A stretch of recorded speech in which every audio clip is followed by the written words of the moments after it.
Pokrenite Prinos Plus u strnim žitima na vreme. Sistiva, nova generacija fungicida. Nalazimo se trenutno u Banatu, u ataru sela Baranda.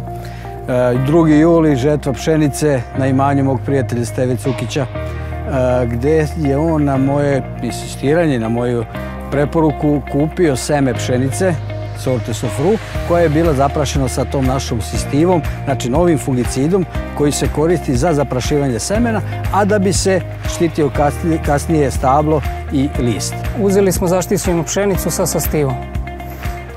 Čisto da probamo na nekim manjim površinama i mogu vam reći da se to dobro pokazalo.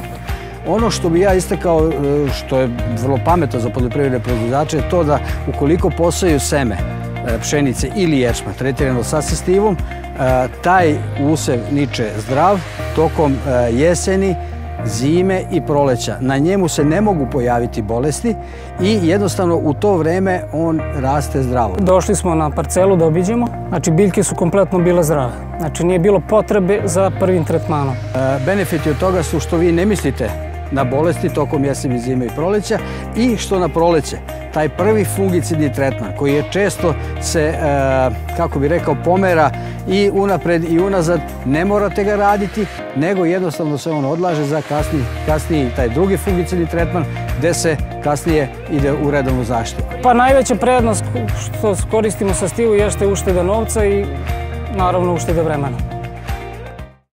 Sistiva, nova generacija fungicida. Prinos Plus za Profit Plus. BASF. We create chemistry.